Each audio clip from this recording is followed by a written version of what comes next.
नमस्कार दोस्तों, स्वागत है आप सभी का हमारे YouTube channel science with HD पे। ये 50 क्वेश्चन हमने पहले की वीडियो में डिस्कस किए थे। अगर आप लोगों ने वो वीडियो ना देखी हो, तो उस वीडियो का लिंक हमने डिस्क्रिप्शन में डाल दिया है, तो प्लीज वहां से जाके ये वीडियो जरूर देखें। आइए चलते हैं अब हम अपने अगले क्वेश्चन पर।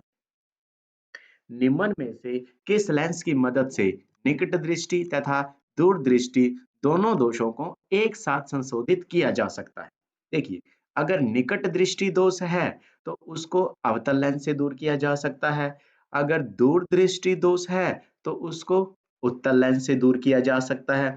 लेकिन अगर किसी व्यक्ति को दोनों प्रकार के दोष हों, ना उसको पास की वस्तुएं साफ दिखाई देती हों, ना उसको दूर की वस्तुएं साफ दिखाई देती हों, तो उसके लिए हम द्विफोक्सी लेंस का इस्तेमाल करेंगे ताकि उसको सही तरीके से साफ दिखाई दे सके।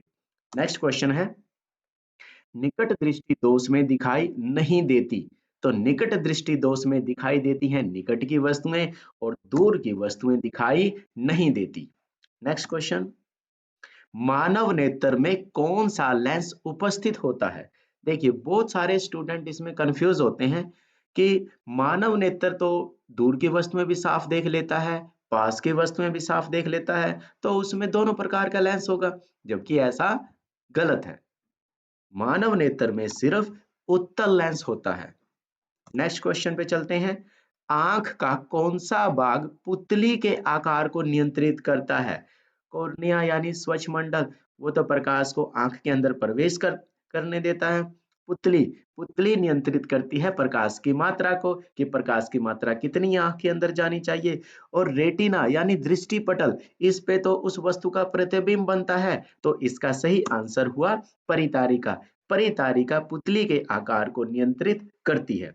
नेक्स्ट क्वेश्चन पे चलते हैं, प्रकाश की किस परिघटना के कारण तारे टिमटिमाते हैं? यानी तारों की वास्तविक स्थिति कुछ अलग होती है, आभासी स्थिति हमें यहाँ पे दिखाई देती है, तो कभी यहाँ, जिसकी वजह से वो हमें टिमटिमाते हुए दिखाई देते हैं। और ऐसा होता है अपवर्तन की वजह से।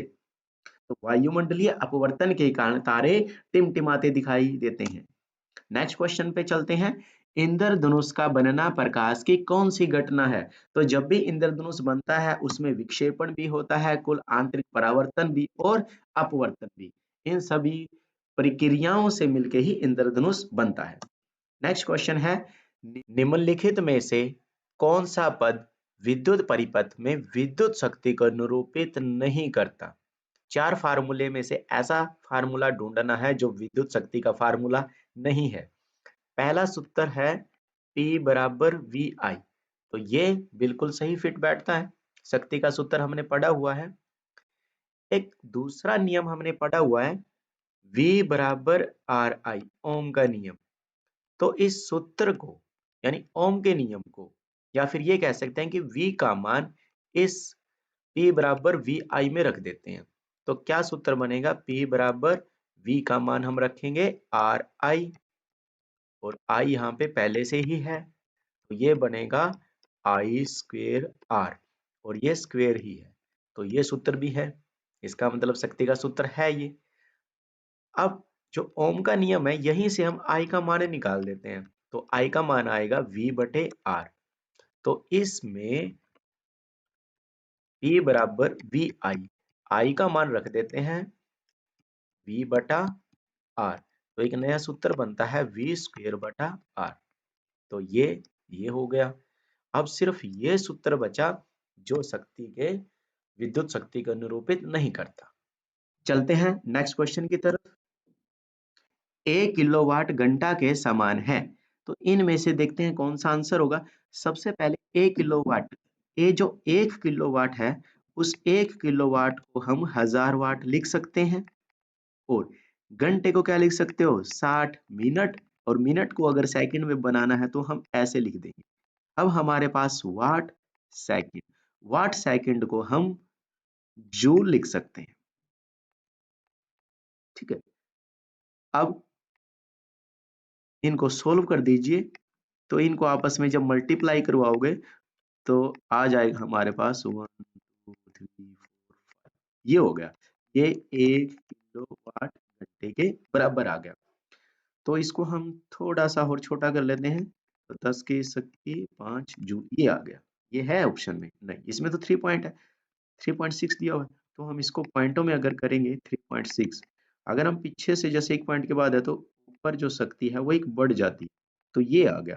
तो ये भी नहीं है, तो इसका मतलब इसका आंसर इनमें से तो कोई नहीं है, क्योंकि इसका सही आंसर अगर होता तो ये होता, या फिर ये होता, या फिर ये होता। ठीक है, तो 3.6 इंटू 10⁻⁶ जूल, या फिर ये कह सकते हो 36 गुणा 10 की शक्ति 5 जूल।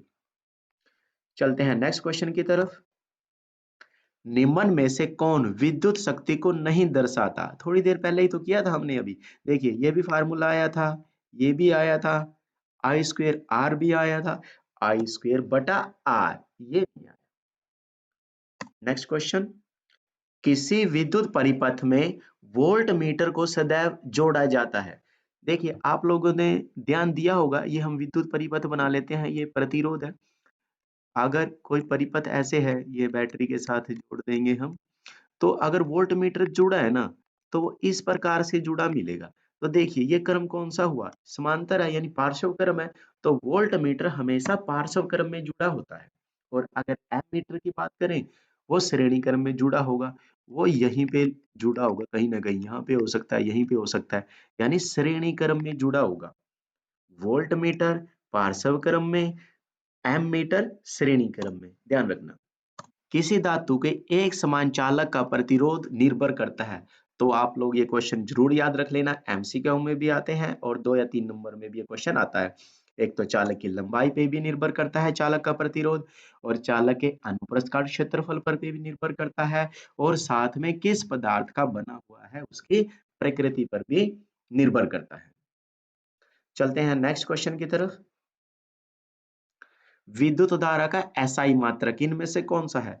न्यूटन तो बल का एसआई मात्रक है, जूल ऊर्जा का है, वोल्ट विभवांतर का है, और एम्पियर है विद्युत धारा का।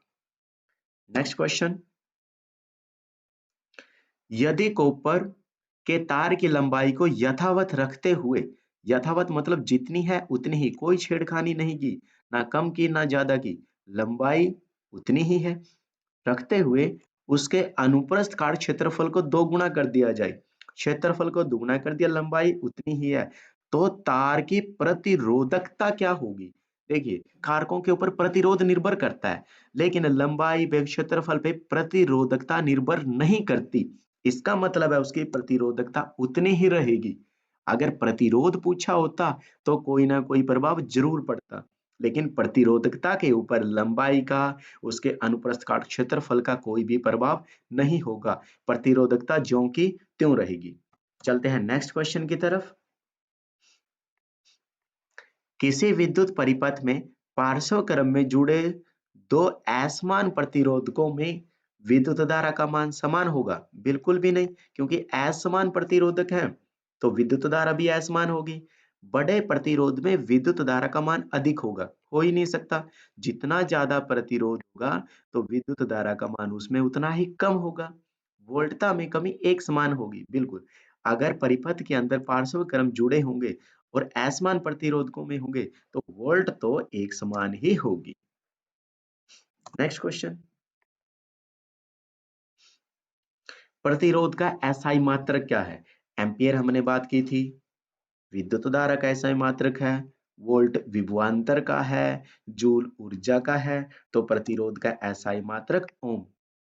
इसको ऐसे निरूपित करते हैं ओम को। नेक्स्ट क्वेश्चन पे चलते हैं। किसी चालक की लंबाई बिना काटे आधी करने पर, बिना काटे आधी कर सकते हैं, ये लंबाई है, ठीक है, मान लेते हैं ये 10 सेंटीमीटर है, तो बिना काटे आधी कैसे करोगे? इसको इस सिरे को दोनों को आपस में मिला दो, यानी ऐसे, तो ये आधी हो गई 5 सेंटीमीटर। तो प्रतिरोधकता पहले से, अभी थोड़ी देर पहले बात ही की है कि लंबाई पे, अनुप्रस्थ काट क्षेत्रफल पे निर्भर नहीं करती, तो प्रतिरोधकता उतनी ही रहेगी। किसी धातु के बने चालक का ताप बढ़ाने पर उसका प्रतिरोध, हाँ अगर ताप बढ़ाओगे तो प्रतिरोध भी बढ़ेगा। नेक्स्ट क्वेश्चन पे चलते हैं। विद्युत धारा किन आवेशों की गति के द्वारा होती है? देखिए आवेश दो ही प्रकार के होते हैं, धनात्मक और ऋणात्मक। दोनों की गति की वजह से विद्युत धारा प्रवाहित होती है। यदि किसी चालक की लंबाई आधा कर दिया जाए तो उसका चालकता पर क्या प्रभाव पड़ेगा? लंबाई और चालकता पे देखिए, अगर जो चालकता है वो प्रतिरोध का उल्टा है, यानी अगर प्रतिरोध ज्यादा होगा तो चालकता कम होगी। अब प्रतिरोध को R से निरूपित करते हैं और लंबाई के साथ जो इसका संबंध है वह समानुपाती है। अनुकर्मानुपाती बोल सकते हो, समानुपाती बोल सकते हो। यानी अगर लंबाई बढ़ाएंगे तो प्रतिरोध भी बढ़ेगा। यानी लंबाई को अगर हम दुगुना कर देंगे तो प्रतिरोध भी दुगुना हो जाएगा। अगर हम लंबाई को आधा कर देंगे तो प्रतिरोध भी आधा हो जाएगा।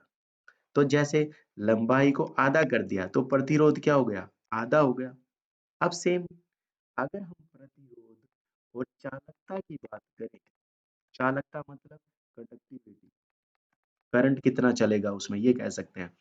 तो ये उल्टा है, अगर हम प्रतिरोध को बढ़ाएंगे तो चालकता कम हो जाएगी। उसी हिसाब से अगर हम इसको प्रतिरोध को दुगना कर देते हैं तो चालकता आधी हो जाएगी। अगर हम प्रतिरोध को आधा कर देते हैं तो चालकता दुगनी हो जाएगी। तो इसका मतलब यदि चालक की लंबाई आधा कर दिया जाए तो उसकी चालकता दोगुनी हो जाएगी। यानी प्रतिरोध और चालकता एक दूसरे के व्युत्क्रमानुपाती हैं। नेक्स्ट क्वेश्चन, 1 किलोवाट घंटा किसका मात्रक है? ये है विद्युत ऊर्जा का। नेक्स्ट क्वेश्चन पे चलते हैं। सुचालक का प्रतिरोध लंबाई से क्या होगा? अगर प्रतिरोध और लंबाई के बीच में संबंध अभी क्या है, अगर लंबाई बढ़ेगी तो प्रतिरोध भी बढ़ेगा। एक इलेक्ट्रॉन पर कितना आवेश होता है? तो 1.6 इंटू 10⁻⁻19 कूलाम। सी क्या है यहाँ पे? कूलाम। कूलाम किसका मात्रक है? किसका मात्रक है? आवेश का। प्रतिरोध का मात्रक ओम, विद्युत धारा का मात्रक एम्पियर, आवेश का मात्रक कूलाम, विभवांतर का मात्रक वोल्ट।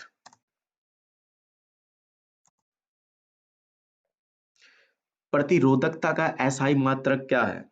इसका एसआई मात्रक है ओम मीटर। नेक्स्ट क्वेश्चन पे आते हैं। बल्ब का तंतु किस पदार्थ का बनाया जाता है? तो बल्ब का तंतु टंगस्टन का बनाया जाता है, क्योंकि इसका गलनांक बहुत अधिक होता है तो ये पिघलता नहीं है आसानी से।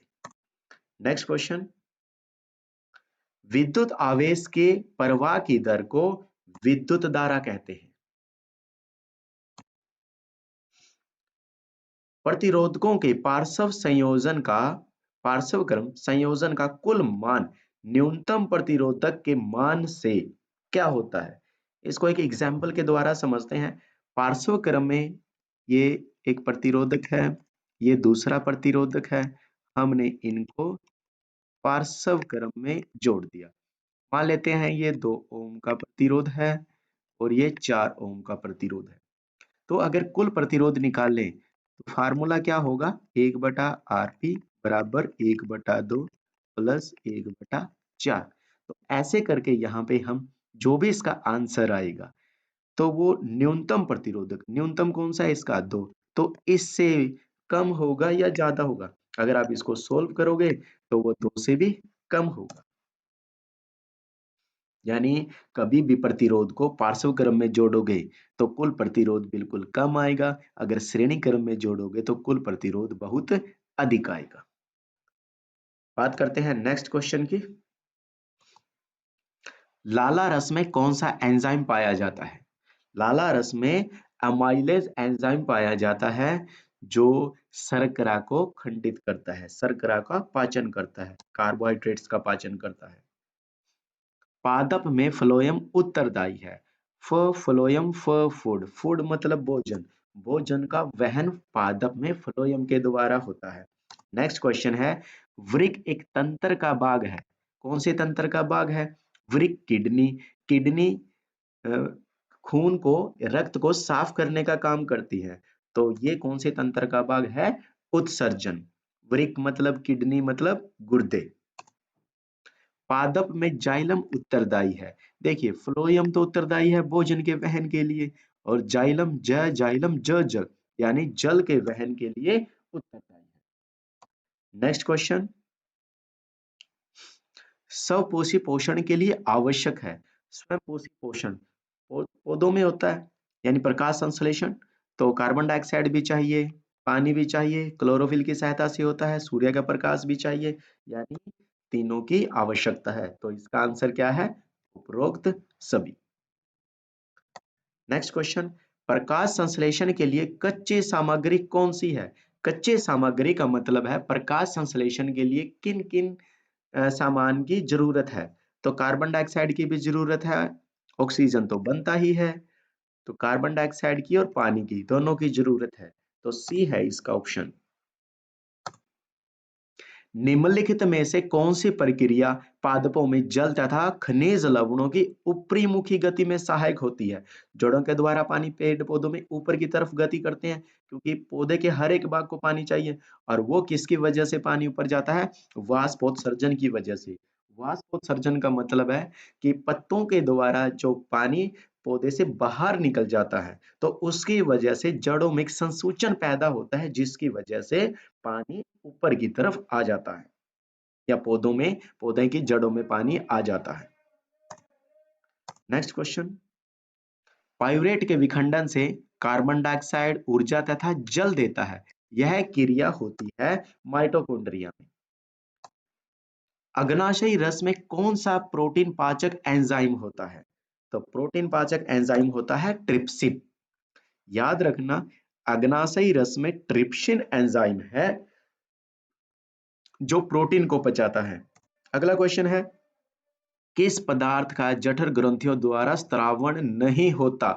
तो श्लेष्मा भी जठर ग्रंथियों के द्वारा स्त्रावण होता है अमाशय के अंदर, और अमाशय में ही हाइड्रोक्लोरिक अम्ल होता है, और पेप्सिन एंजाइम भी अमाशय में ही जठर ग्रंथियों के द्वारा इसका स्त्रावण करता है। तो बचा कौन सा? ट्रिप्सिन, क्योंकि ट्रिप्सिन तो कहां पे होता है? अग्नाशय के अंदर, अग्नाशयी रस के अंदर। नेक्स्ट क्वेश्चन, मानव अमाशय में जठर ग्रंथियों द्वारा कौन से प्रोटीन पाचक एंजाइम का स्रावण होता है? तो प्रोटीन को पचाता है पेप्सिन। देखिए ट्रिप्सिन भी प्रोटीन को पचाता है, पेप्सिन भी प्रोटीन को पचाता है। डिफरेंस क्या है? पेप्सिन अमाशय के अंदर है, ट्रिप्सिन अग्नाशयी रस के अंदर है। काम दोनों का प्रोटीन को पचाना है। निम्नलिखित में से कौन सा यौगिक फ्लोएम्स में सुक्रोज जैसे पदार्थ के स्थानांतरण के लिए ऊर्जा प्रदान करता है? ATP, adenosine triphosphate. मनुष्य में पाचन पूर्ण होता है छोटी आंत के अंदर, छोटी आंत को कहते हैं क्षुद्रांत। ग्लूकोज पाइरूवेट में कहाँ टूटता है? कोशिका द्रव्य के अंदर टूटता है।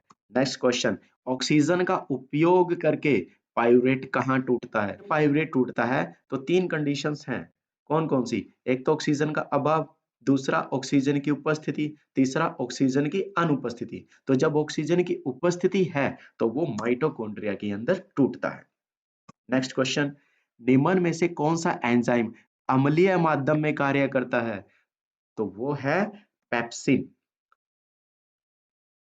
जो अमाशय के अंदर है, जठर ग्रंथियां इसका स्रावण करती हैं। हमारी पेशियों में अचानक किसी क्रिया के होने से क्रैम्प का कारण कौन बनता है? क्रैम्प का कारण बनता है लैक्टिक अम्ल, और मांसपेशियों में ये तब उत्पन्न होता है जब ऑक्सीजन के अभाव की वजह से पाइरूवेट का विखंडन होता है।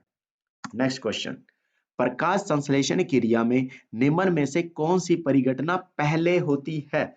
जब भी प्रकाश संश्लेषण होगा तो क्या होगा? तो सबसे पहले क्लोरोफिल द्वारा जो सूर्य का प्रकाश है उसको अवशोषित करेगा, उसके बाद बाकी क्रियाएं होंगी। नेक्स्ट क्वेश्चन, निम्न में से कौन सा जैव उत्प्रेरक है? जैव उत्प्रेरक होते हैं एंजाइम। नेक्स्ट क्वेश्चन की बात करते हैं, निम्न में से किसकी दीवारें मोटी होती हैं? मोटी दीवारें होती हैं धमनी की। नेक्स्ट क्वेश्चन, निम्न में से किसके हृदय में 3 कोष्ठक होते हैं? आप 3 में याद रखिए, मछली, मगरमच्छ, मानव। तो मछली में होते हैं 2, मगरमच्छ में होते हैं 3, मानव के हृदय में कोष्ठक होते हैं 4। तो यहाँ पे 3 पूछे हैं, तो मगरमच्छ में होते हैं 3, तो मगरमच्छ पानी में भी रह सकता है, स्थल में भी रह सकता है, उसको हम कहते हैं जल स्थलचर। यानी जल स्थलचर कोई भी हो सकता है, तो उसके हृदय में हमेशा 3 कोष्ठक मिलेंगे। मछली है तो 2 मिलेंगे, मानव के हृदय में 4 होते हैं। मानव शरीर में वृक्क कहाँ पे स्थित होते हैं? किडनी, गुर्दे, ये उदर में है। नेक्स्ट क्वेश्चन पे चलते हैं। क्लोरोफिल किस कोशिकांग में पाया जाता है? क्लोरोफिल किस कोशिकांग में पाया जाता है? ये है क्लोरोप्लास्ट के अंदर। निम्न में से कौन सा मानव वर्णक है? मानव वर्णक होता है हेमोग्लोबिन, जो शरीर के अंदर एक किसी भी पदार्थ को एक जगह से दूसरी जगह पे लेके जाता है।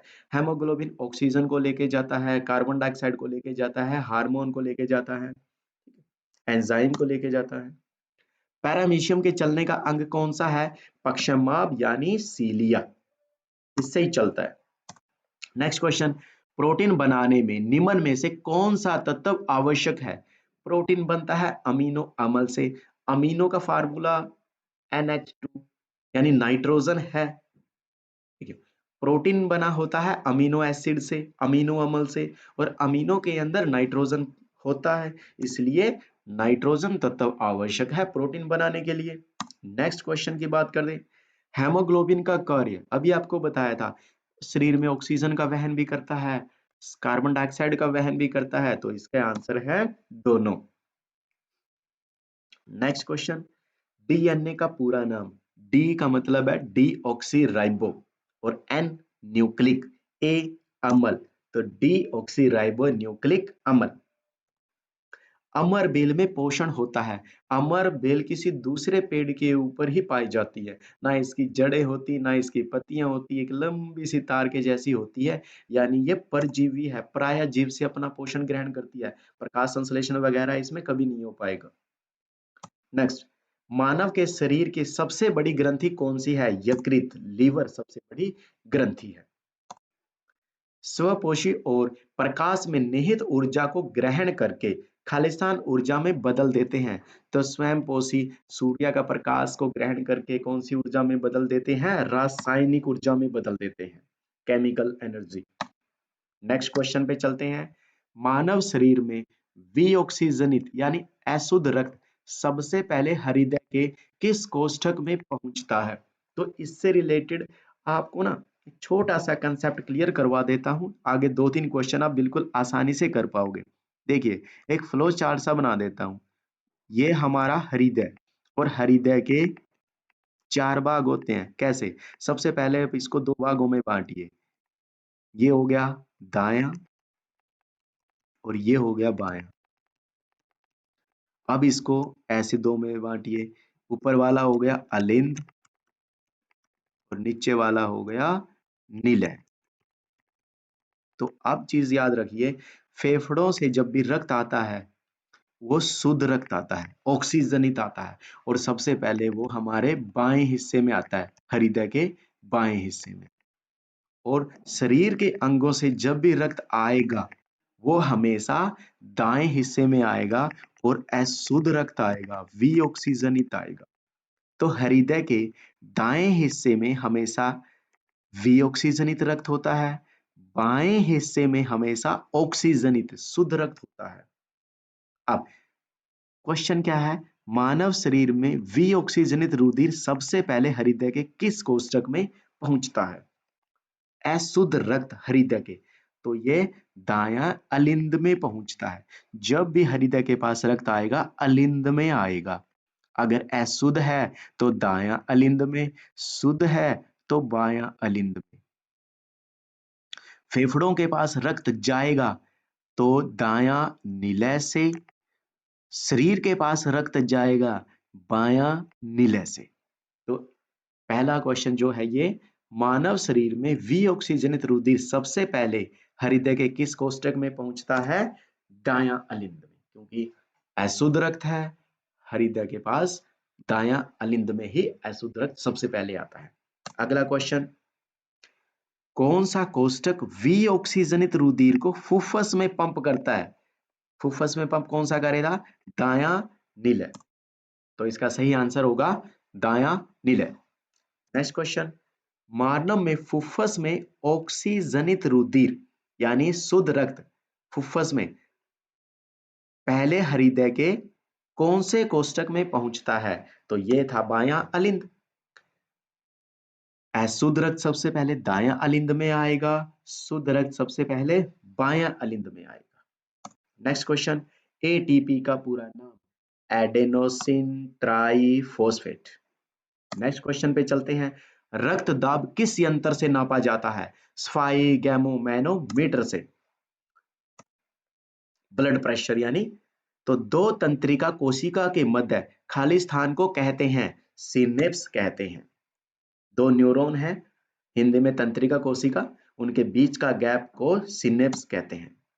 नेक्स्ट क्वेश्चन पे चलते हैं, निम्नलिखित में से कौन सा पादप हार्मोन है? तो पादप हार्मोन मतलब जो पौधों के अंदर हार्मोन पाया जाता है। इंसुलिन ये भी मानव के अंदर है, थायरोक्सिन भी मानव के अंदर है, एस्ट्रोजन भी मानव के अंदर है। तो बचा साइटोकाइनिन। तो साइटोकाइनिन पादप हार्मोन है। ये 5 हार्मोन है पादप के। पराग नलिका का विषांत की ओर वृद्धि करना किसका उदाहरण है? तो ये उदाहरण है रसायनुवर्तन का। लार आना कौन सी प्रक्रिया है? देखो कोई नहीं चाहता कि लार आए, तो अनैच्छिक है, लेकिन हम इसको कंट्रोल भी नहीं कर सकते, तो ये प्रतिवर्ती भी है। इसका मतलब अनैच्छिक और प्रतिवर्ती है, यानी दिमाग इसको कंट्रोल नहीं कर पाएगा। निम्न में से कौन सी ग्रंथि हार्मोन और एंजाइम दोनों स्रावित करती है? यानी हार्मोन भी स्रावित करती है, एंजाइम भी करती है, और वो है अग्नाशय ग्रंथि। नेक्स्ट क्वेश्चन, मेरु रज्जु किससे रक्षित होती है? यानी मेरु रज्जु की रक्षा कौन करता है? कशेरुक दंड। कशेरुक दंड किसकी रक्षा करता है? मेरु रज्जु की। नेक्स्ट क्वेश्चन, निम्नलिखित में से कौन सा पादप हार्मोन पादपों की वृद्धि में सहायता करता है? देखो साइटोकाइनिन भी पादप हार्मोन है, जिबेरलिन भी पादप हार्मोन है, ऑक्सिन भी पादप हार्मोन है। तो इनमें से कौन सा है जो वृद्धि में सहायता करता है? ऑक्सिन वृद्धि में सहायता करता है। नेक्स्ट क्वेश्चन, निम्न में से कौन सा पश्च मस्तिष्क का भाग नहीं है? तो पोन्स भी पश्च मस्तिष्क का भाग है, मेडुला भी है, तो प्रमस्तिष्क इसका भाग नहीं है। चलते हैं नेक्स्ट क्वेश्चन की तरफ। भूख से संबंधित केंद्र किस में स्थित है? यानी मस्तिष्क का कौन सा भाग हमें यह बताता है कि भूख लगी हुई है? यह बताता है अगर मस्तिष्क, बिल्कुल सामने का हिस्सा।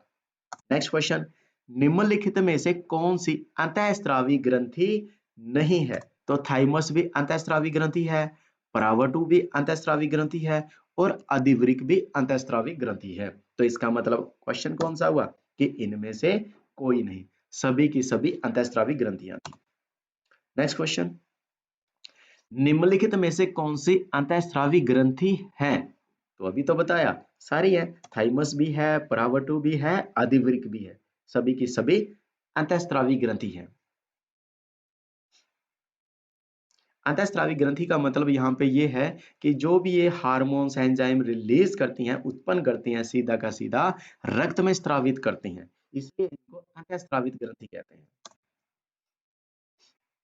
नेक्स्ट क्वेश्चन, मस्तिष्क उत्तरदायी है? सभी के लिए मस्तिष्क उत्तरदायी है, सोचने के लिए भी, हृदय स्पंदन मतलब दिल की धड़कन के लिए भी, शरीर का संतुलन बनाने के लिए भी। तो जंतुओं में कौन सा उत्तक नियंत्रण और समन्वय का कार्य करता है? तो ये है तंत्रिका उत्तक, न्यूरॉन। नेक्स्ट क्वेश्चन, हमारे शरीर में कौन से ग्राही स्वाद का पता लगाते हैं?